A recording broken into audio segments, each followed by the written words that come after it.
We often think of ourselves like one mind that is controlling our entire life. But what if I told you that instead of looking at it like a CEO directing your life, you can think of it more like a board of directors. Many different minds or sub-minds in the one mind that you call yourself. So, how does this make sense? Well, you probably know that the brain has different sections in it.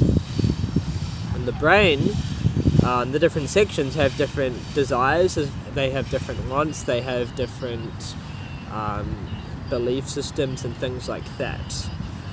And there's been science that has been done on this. When you remove a section of your brain, the other sections actually, they found they have different desires to perhaps a different section that could be more prominent at any one time. But we just don't have a brain, right? We also have neurons and synapses that exist outside the brain. They exist in the gut, for example. People call it the second brain. We have neurons around the heart area. That's another type of brain. And so physically we can start to think about it like this meat suit that we call us as humans contains lots of different sections with lots of different sets of neural activity going on. But I would go even further than that and say that we have, not just in the physical body but the spiritual body too, we have different chakras or energy centers, each of them with a different distinct personality based on how prominent they are in our life at that time and how balanced they are as well energetically.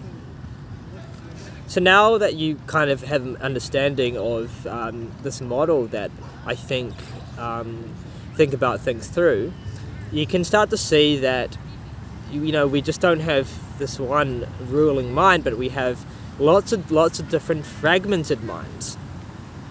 What's the issue here? The issue is when we're all on the same page, we are very good, we're very happy, we are focused, we're clear, we are intentional, and that's great. But more often than not, our sub-minds are in opposition to each other. In other words, part of our mind, part of our body desires something, and some other part might desire something else. It's an opposition. And if we're in opposition, it's going to be hard to be clear. It's going to be hard to be very focused and intentional about how we live our life.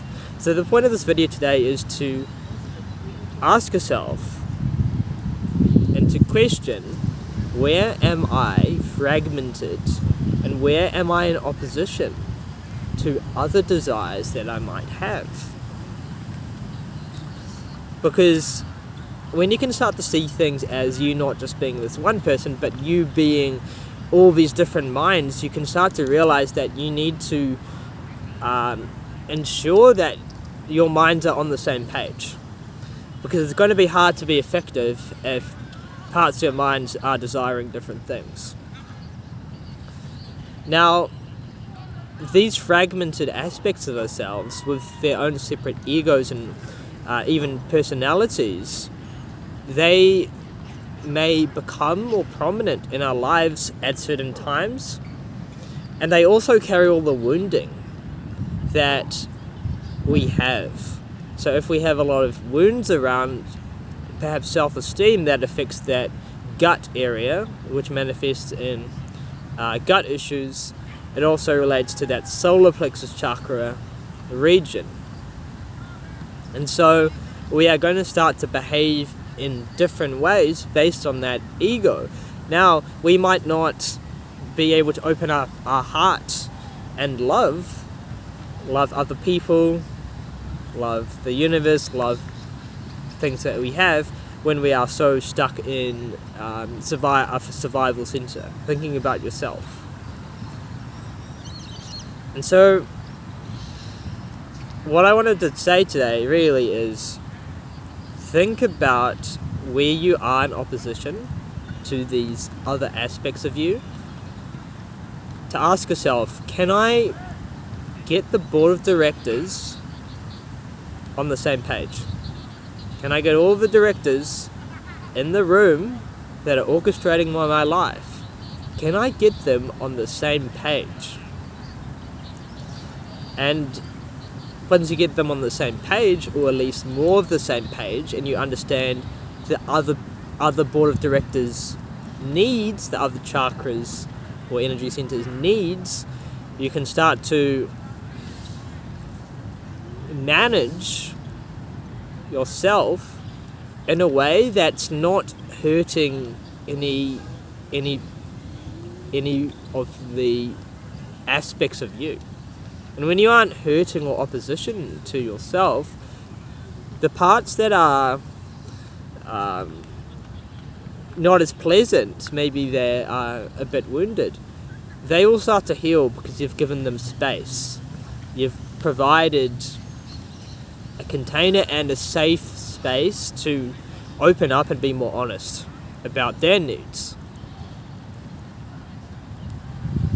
So yeah, I hope you learned something. If you have any thoughts on this idea, if this is something you've thought about before, let me know. And once again, I am in the park, and there's some really nice trees. Some really beautiful trees here today. Catch you later.